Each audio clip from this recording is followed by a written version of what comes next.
Hello everyone, welcome back to another episode of Beyond Barriers.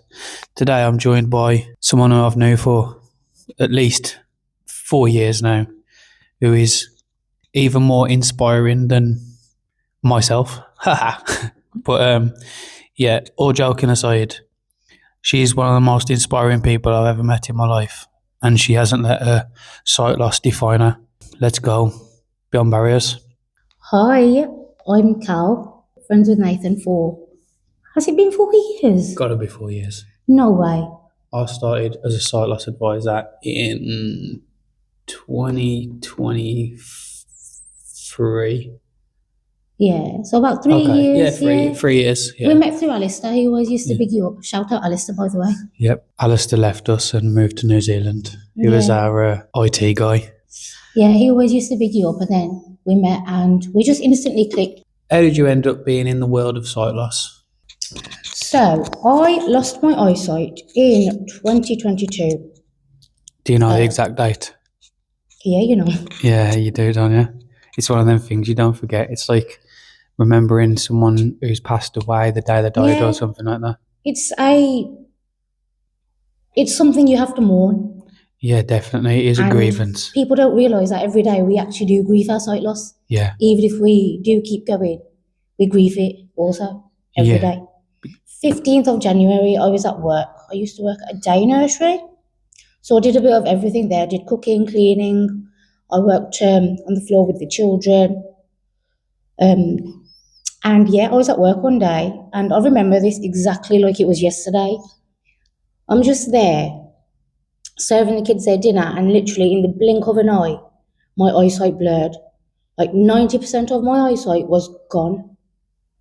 And at that point, I could see silhouettes. So every time I looked at a child or a colleague, they just looked like a black silhouette to me.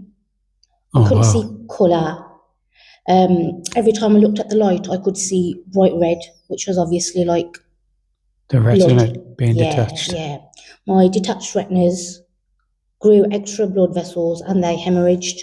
In both eyes? Yes. At the same time? Yes. Oh my God. So that was a bright red I could see. And me being me, I've never actually put myself first. I put other people, covering people's shifts, looking after the children, making sure I do my job. That came first to me before getting out of there and getting myself to hospital to get checked out. So you could have been having a hypo because you have diabetes, don't you? Yeah, but like, don't get me wrong, I checked everything like blood sugar, made sure I ate, blah, blah, blah. Yeah. Eyesight's still not there. I told my colleagues and I was like, yo, my eyesight's kind of blurry. I don't know what's going on. And they were like, do you need to go? And I was like, nah, it's fine. I'm going to stay. This was about 1 o'clock in the afternoon it happened, and my shift finished just after 6. Yeah. And I was like, you know what? Never mind. Let's just bang out the rest of the shift. Carried on with it. Did everything, locked up, went home, and I was like, you know what? We'll go to the gym, we'll do our normal routine at home, and then we'll go to hospital tomorrow. Yeah, classic British thing. Oh, we'll sort it out tomorrow. Yeah, I didn't obviously think it was going to be the start of this huge thing of where I'd never be able to see again. Yeah. So next morning I went to hospital. I was there from 10 o'clock in the morning till midnight. It was literally me, my brother, one doctor and one nurse there till the middle of the night. They did like a little laser surgery where they literally just zapped my eyeballs with a laser 500 times. They counted. And yes, I felt every bit. It just felt like someone was pinching my eyeball. Oh my God. 500 times. They did that. That was to freeze the blood from spreading any further around my eyes. Yeah.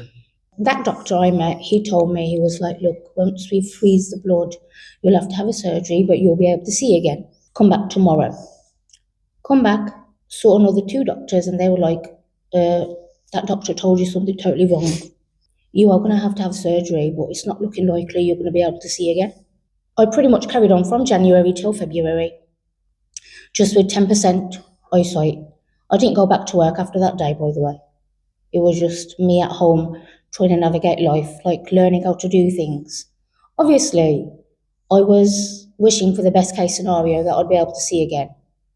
But I was learning how to do things in that time with my eyes closed. So being a female, makeup is a really big part of my life. So I started learning how to do things with my eyes closed. I was walking around the house, learned how to iron, carried on cleaning, learned how to do my makeup, my eyebrows. Caring for your niece. Yeah, caring for my niece. Yeah. She was born March time actually, Oh, okay. my little baby. But yeah, and then February time I met the surgeon, and already building up to this, I was already practicing to live without sight loss. Yeah. I met the surgeon and he told me straight off. He literally examined me for 10 seconds, 10 seconds. He was like, there's not even a 20% chance you're going to be able to see, regardless of whether or not we do the surgeries. And I was like, okay, what happens if I don't do the surgeries? Will I still have this level of eyesight that I have? He was like, potentially you could keep the same amount, but also there's a risk that you could have a brain hemorrhage. I was like, okay. Oh my God. So where do I go? Do I risk the brain hemorrhage or do I go for the surgery? My mum was with me. And the surgery is not going to benefit you in any way anyway. No. But she was like, you need to have the surgery. Believe in God, have the surgery, go for it. Yeah. I was like, all right, let's do it. And I remember that day when he told me 20% chance, I went home, the entire time home from City Hospital back to Dudley, I cried, just silently cried. And this is something I haven't actually told people, but I'm going to tell you on this podcast. When I went home, my dad, my brothers, my sister were all sat there eating breakfast because it was like quite early in the morning. It was about 10. I got home and they all looked at me and they were like, what's going on? Is anything going to change for you? Are you going to be able to see again? Is there any opportunity that surgery will help you? I screamed. I was ripping my hair out. I was punching furniture, the doors, and I was like, I don't want to live. I can't do life if I'm blind. At the lowest in my life. And I remember as I was screaming, my brothers, my dad, they all come to kind of like hold me down, to come to just calm me down. But even though I only had 10% eyesight, I could tell they were all crying. I eventually just cried myself to sleep on the sofa, but I wasn't really asleep. I could hear my family talking, and they were like, oh my God, how is she going to cope? How are we going to cope? What's going to happen to her? Is she ever going to be okay? That was the moment where I kind of turned everything around. I literally just got up, went upstairs, and I went to pray. And as I prayed, I kind of just poured my heart out. As you're talking to God, I cried and cried and cried. And I was like, God, please, even if I don't get my eyesight back, please just bless me with strength, with patience, with faith. And yeah, that was literally the last time I cried about my eyes. Fast forward, April, May, June, back to back. I had 3 surgeries. Oh my God. I woke up after the last one and I remember my mum took my eye patch off. She cleaned my eye, but everything was that pitch black that I didn't even realise my eyes were open. They're obviously still numb from the operation before. Yeah. And she took the eye patch off and I was like, Mom, I can't open my eyes. I can't open my eyes, Mom. She looked at me and her voice dropped. She was like, oh my God, your eyes are open, you can't see. I was like, what? What? Do I laugh? Do I cry? Like, what do I do? Then I kept thinking back to my family and I was like, if you let yourself break, everyone around you will. So I didn't. I did let myself break. I just kind of got up, kept going. That mustn't have been easy though, to try and hold in all that emotion and to try and look after everyone else again. Like it wasn't. It was really hard, and I still think that my family look at me now and think she's not broken at all. I don't realise that I am. Yeah. But yeah, during these operations, my niece was born in March, and my sister and my niece moved back to our house. My sister had had a C-section, and she was going through quite awful postpartum depression. Oh yeah. And obviously, I've worked at a nursery. I've helped raise my cousins. I've done the night duty for newborn babies. I thought, you know what? I'm blind, but I haven't lost the skill or the ability to care for a child. Yeah, because that's your person. Yeah. Yeah. So I took over my niece, literally 1 week old until the age of 2. I raised that little girl. And to this day, now she's 4, she is glued to my hip. She is my shadow. She goes to the toilet with me. She follows me up and down the stairs. If I go to pray, if I go to do my makeup, you bet she's with me. Sometimes I can barely get her to school. So obviously, there's struggles there as well, because in the morning she'll be like, "Can you drop me off to school, auntie?" And I'm like, "I can't. Like, how can I?" Yeah. Like, there's such a rush, and I'm such a blind person that no one really wants to cater to how slow or fast you walk. They're not going to want to watch out for me. Yeah. They're not going to care about the child that's with me. Their priority is going to be getting their own child to school. Yeah. Safe. But we have heartbreaking moments like that. But for the most part, we're okay. I have this child 3 times a week. She sleeps by me. I can do her self-care. I get her ready for the day. I can brush her hair. And she finds comfort in just being around me. So you can care for a kid like a sighted person. I really can. Yeah. A couple of things we love playing with: slime. Ugh. I love slime. Sensory, isn't it? Sensory, yeah. Yeah. She loves everything sensory, and don't get me wrong, she gets on my nerves. But people don't realise, being blind, when you pay attention to your other senses, you can actually clock everything. So this little girl will go to the toilet, and I'll ask her, "Have you flushed your toilet?" She'll be like, "Yeah," and I'm like, "No, I didn't hear the flush." Yeah, yeah. So she'll run back, Yeah. and then I'll be like, Did you "Have wash you your washed your hands?" hands?" And she's like, "No." Yeah. And now she's actually started asking me. She's like, "Auntie, did you hear the tap? Did you hear I washed my hands?" Yeah. And I'll be like, "Yeah, I did. Well done." Yeah, people think this, don't they? They ask you, like, have your senses heightened? Like, I haven't turned into Spider-Man, No, but, like... you pay more attention to them. Yeah, you have to, don't you? Yeah, you're definitely listening to what's going on. And I feel like I can smell toast now from a mile away. You're having a stroke. Yeah. Don't they say that's a sign of a stroke? Really? Oh, Yeah. well, that's not good news at all. That really isn't with your condition. Yeah. Well, yeah, I just love toast. So, this isn't the only time, though, that you face resilience in your life, is it? Sight loss. Obviously, it's been a major trauma for you. But to see the way, I don't know if I wish you could see you how other people see you, because to me, you're Kalsum who goes gym and does all these like strong woman stuff. You know what I mean? Like you. What strong woman stuff? Yeah, like you're really inspiring female. Like you. Gym's great. Like, that's something I'd like advise like everyone to do if you can. Honestly, for your mental health. Yeah, and physical health. Physical health. Yeah. Like, mate, it's amazing. I'm like one of the strongest girls at the gym, and I'm the only blind person that goes to the mainstream gym. Yeah, that's good, man. And it's like, whoa, that's a pretty big flex. Yeah, that is, because as well, there isn't a specific gym for visually impaired or disabled people. I know that there is one at the Beacon Centre for the Blind locally in Wolverhampton. Is Dudley. There one? Oh, okay, Dudley. So I actually have a big part to play in this. So I actually met with the MP. Is it Marco Lawn P, something like that? Okay. And it was a meeting filled with just people with different disabilities. I was there to advocate for the blind, and I was actually one of the youngest in the room.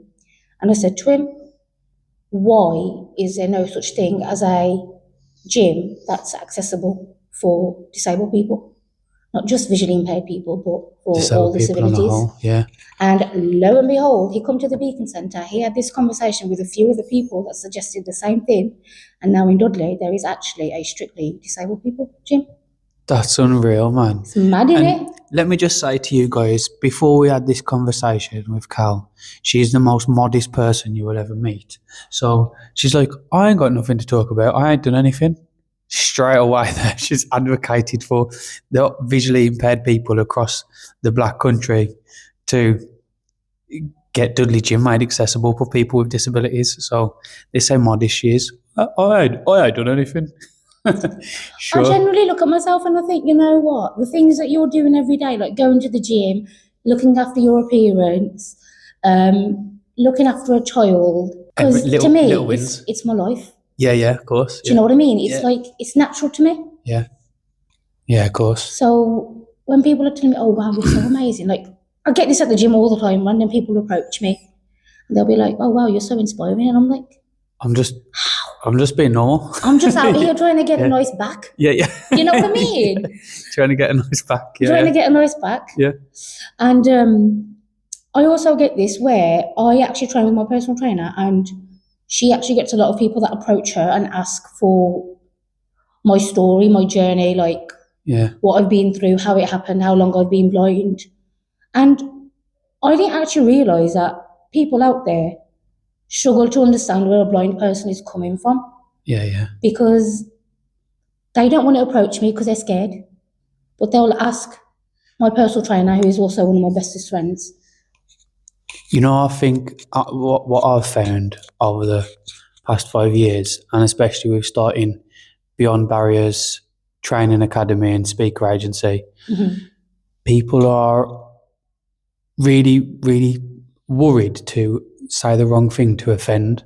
But that's another reason why I've started Beyond Barriers, to raise awareness and not just to educate people, but to, like I said, raise awareness and go beyond barriers so people can understand that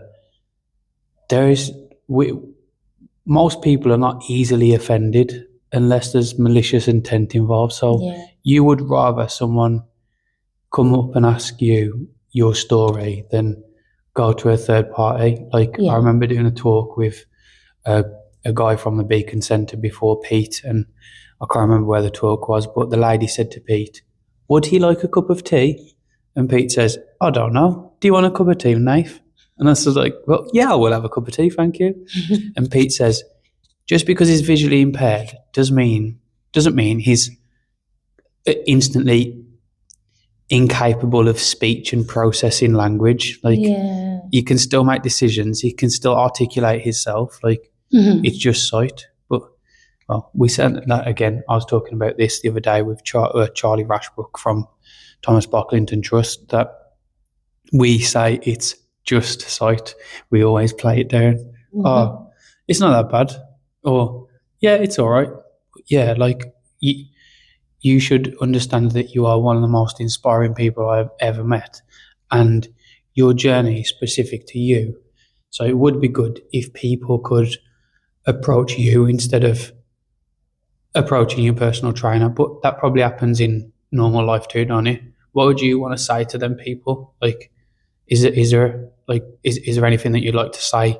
Would you like people to come up to you and ask the questions? Yeah, I would, because like I'm not being funny. I know I've got like a personality on me, but I'm not gonna bite your head off. I know I'm blind. I'm very aware I'm blind.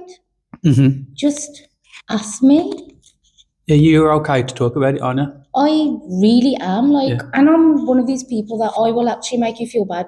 Like when you ask me, "Oh, have you seen this?" I'll be like, "Excuse me, I'm blind. I can't see anything. Why would Yeah, you say that?" That's another And then thing. I will turn around and laugh in your face because I'm just having one. Yeah, it's sometimes fun, isn't it, to make It people feel awkward? really is. Yeah. It Yeah. really, really is. Like Yeah. I do it like all the time, and Yeah. like people just don't know whether to like laugh or not around me, and I'm like, Yeah. chill, man. Do I strike you as the type of person that's going to turn around and like want to punch you in the face? Little bit of dark humour. Yeah, Yeah. that's all it Yeah. is. Do you feel like having sight loss has affected your relationships with family and friends, or do you feel A like, lot. do you feel like they've got stronger, or No. no? Okay, no way. I lost pretty much every friend Yeah. after losing my eyesight, Yeah, and my family, I can relate to that. my family are just there for the sake of being there. Yeah, There's not I'm not trying to downplay the fact that my family are there for me, but there's not support in the way that I've needed. It generally has been a lonely journey. And even turning to other professionals and stuff, I found that I've had no one, genuinely no one. I've built connections and friendships with other blind people, such as Nathan, yeah, a few other people, and they've been more genuine, kind, and honest than anyone I've had in my life before. Like, you'd be shocked. I actually have got a TikTok channel, and I post a few videos. I've done a few skits. I've done a few videos on there. What's your TikTok called? I think it's i.calx. Cal in lowercase. Yeah. Okay, everyone listening, follow i.calx. Yeah, but if you TikTok. go check out some of those videos, like these people that I used to know, colleagues I used to work with, people that I thought were close friends, they're now like messaging me personally, telling me that they're proud of me, that they miss me. And They were there when you was at your worst. when I was at my lowest, Yeah. like they weren't there, but now all of a sudden they're proud of me. You know what, mate? It ain't right though, is it? It really ain't. It's not. People have taught me one thing. It's I try not to hold grudges now and forgive because life's too short, man. So I try to forgive easily. So yeah, I feel like I don't really have time for negativity. Don't get me wrong, I'm not like that either. Like, I know, yeah, of course. I'll reply to these people with hearts, and I'm like, oh, I'm glad that you finally reached out. And then I'll actually go out of my way to ask about them as well. That's what I was trying to say. You're the same. We're not malicious people. No, you're the same. You forgive really easily. Yeah. So, other than sight loss, was it caused by the diabetes? Is there anything else going on? Oh gosh, right. Or isn't there anything else going on? You like me, and you got loads of stuff. Oh, right. So I got diagnosed with diabetes type 1 at age 14. Oh, right. They think I had it for a long time before that, though. Yeah. So by the age of 16, it was angling towards kidney disease. Me, being young, I wanted to go out, do life, eat what I wanted, chill with my friends. Be a young person. Just be a young person. Yeah. So I'm not going to lie to you, I actually neglected myself quite a bit. Stopped taking my insulin. Yeah. Worst thing I ever did. By age 24, on my 24th birthday actually, I got diagnosed with kidney failure. Oh my God. Yeah, that couldn't be easy though, mate. I don't know what that's like, so I can only empathise, but to have your teenage years restricted from you, just when you're learning about yourself and stuff and friendships and relationships and different things like that, all that got basically stripped away from you and you had to live a completely different life. Right, well, there's another twist to this. After that diagnosis, with this condition, my kidneys eat protein. Okay. So I get water retention fluid in my legs, ankles and feet. They got so bad to the point where I couldn't walk. So I ended up in hospital, and I think I was in there for about 6-7 weeks. And there I was in a wheelchair. Really? Yes. Oh my God. It was COVID time. I was not physically capable of standing on my own 2 feet. So I was in a wheelchair. It was COVID. No one was allowed to come see me. Yeah. I couldn't walk around the ward. I couldn't do anything like that. But me being me, because, I was 24, always been independent. Yeah. Me being me, I used to fling myself out of bed and crawl. This is not recommended to anyone, by the way. I don't recommend it, by the way, because I got some massive bruises. Yeah. The doctors were mortified. They were actually mortified. This is a don't try this at home moment. Yeah. I don't recommend it, but I used to crawl around my room. Thankfully, I had my own room and I had my own shower and bathroom next to me. Okay. So I would crawl around to be able to access my snacks, the colouring book, the tablet, the things I had with me, to be able to keep the independence of going to the toilet, taking a shower. It's disgusting, and it was a very low moment in my life as well. But you got through it again and showed resilience. I got through it, yes. The doctors did tell me that I'd be in a wheelchair for years. They didn't honestly think I could walk. But you know what? I've always been stubborn. The way you see it as resilience, I see it as me being stubborn. Yeah, that's resilience. You refuse to stay down. I joined the gym after getting discharged from the hospital. And bearing in mind, I was only able to take 2 steps unaided.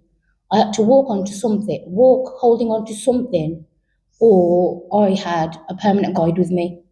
My auntie, my sister, my mother, the people I trusted. Yeah. I went to the gym, right, and this is where I met my personal trainer. She had me doing the most basic stuff ever. When I say basic, I mean she got a big box, put it in the middle of the gym, and we'd be like, Cal, sit on this. I'd sit, and then she'd be like, use the strength in your legs to get up. Really basic. Box squats.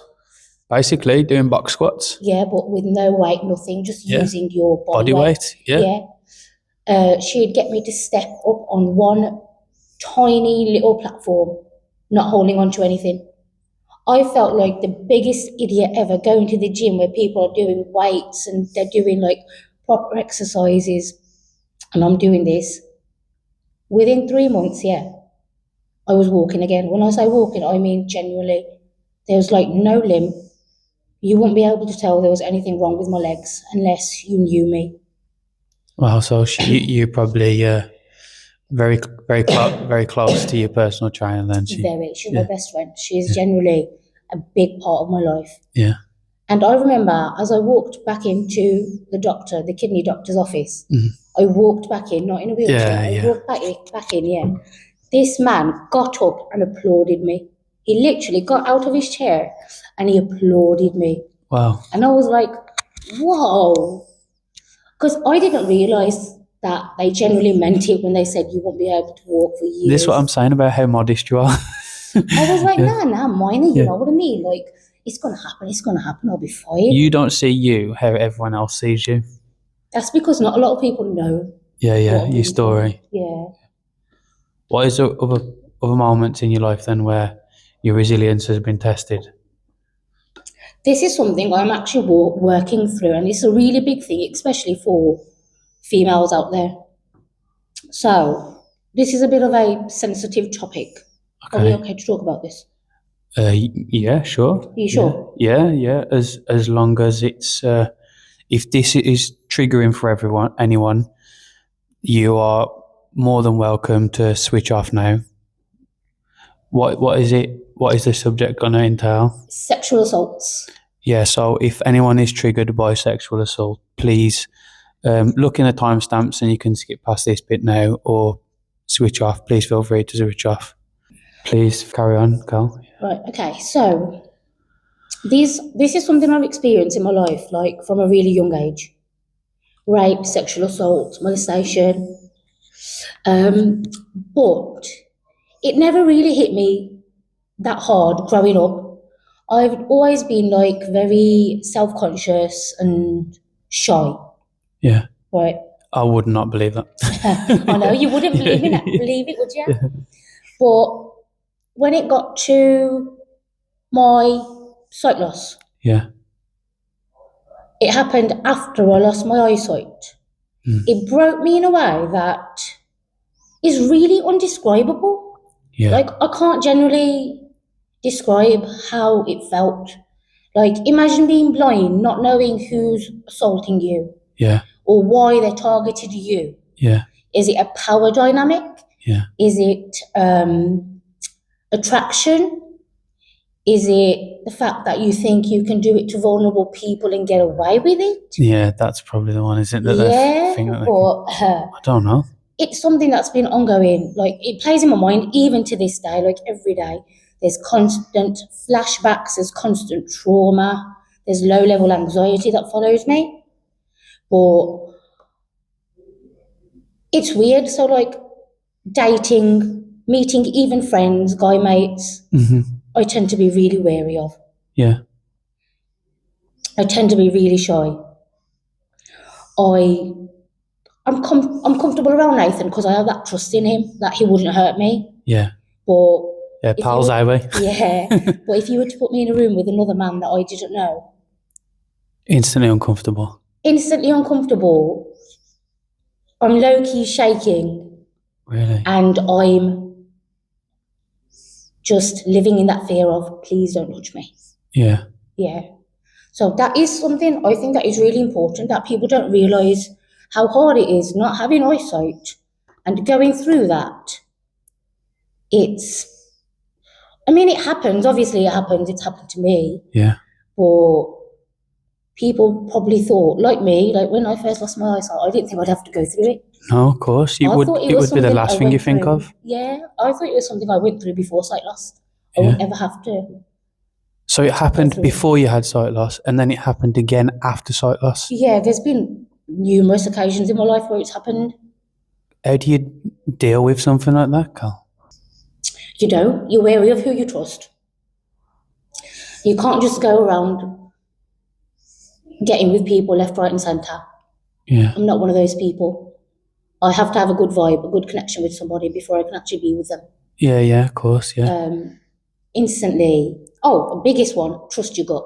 Instantly, if someone's giving you creepy vibes, Yeah. dip. Yeah, if something seems too good to be true, dip. it usually is, isn't it? Yes. Yeah. Don't entertain like the people that are acting all thirsty and that, like, because more time they are the ones that will try to hurt you. The Yeah. ones that try to big you up the most. What weird.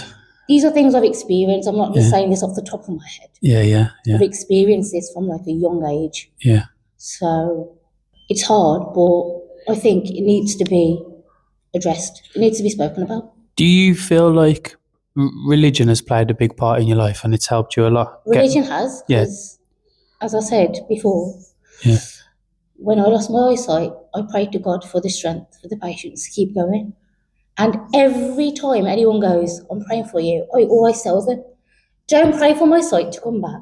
Yeah. Pray for my strength and my patience. Yeah. Those are the only things I pray for myself. I'm not a malicious person. I pray for every single person that I'll come across. Yeah. Nathan doesn't even believe in God, and I pray for him every day. Yeah. Well, you know what I mean? I don't know if I believe. It's always one of them questions that I'm always constantly asking myself. I'm just trying to be a good person. You're just trying to be a good person. Yeah. You're trying to spread peace, positivity, and when you say peace, isn't that basically what Salam Alaikum translates to? Yeah. Peace be upon you. Yes. That's one of the nicest phrases I've ever heard in my life. It's nearly as it's along the same lines as Namaste.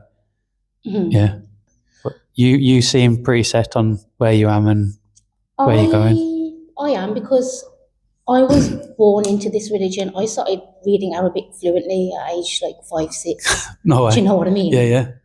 And that is actually one of the things I've still visualized to this day. You know, like I pray every day. We're supposed to pray 5 times a day. Mm-hmm. And when I'm praying, I imagine that I've got the Quran in front of me. Yeah. I'm visualizing the Arabic words.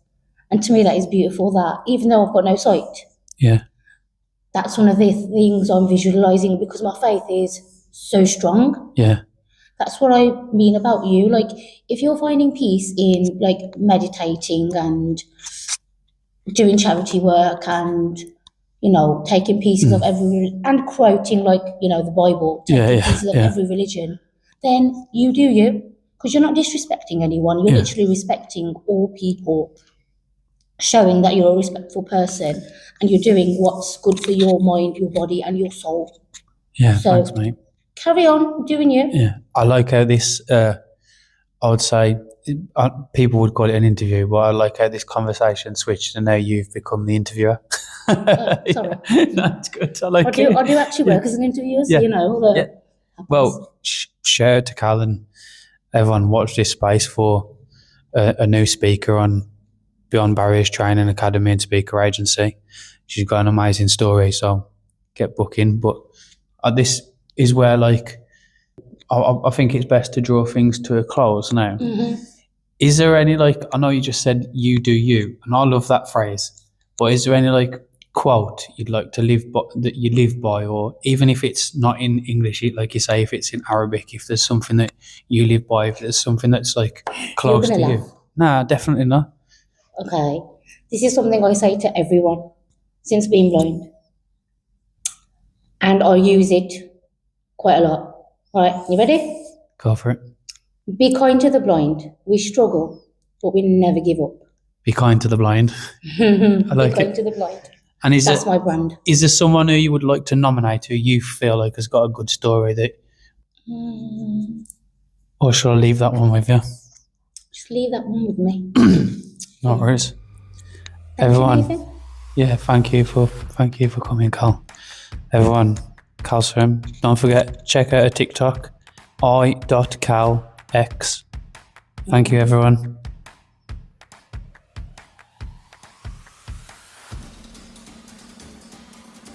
Thank you so much for hanging out with us today on Beyond Barriers.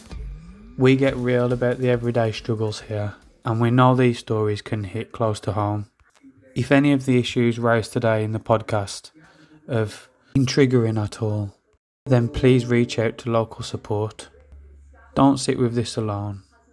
That's what Beyond Barriers is all about. Reach out to a professional, any local services, a friend, a colleague, a family member, just someone who you can sit down and talk to, even if it's just for 5 minutes. Please don't sit with the issues raised alone. We all need to talk. Take care of your peace. And if you liked what we spoke about today on Beyond Barriers and you could relate in any way, please hit that like and subscribe button and follow us for more everyday stories, everyday resilience. The content that's going to come will definitely hit. I know people will definitely be able to relate. We've got another cool story lined up for you next week. So please join us again next Monday where we go beyond barriers. So make sure you tune back in. Until then, keep moving forward, look out for each other, and keep breaking barriers. See you next time.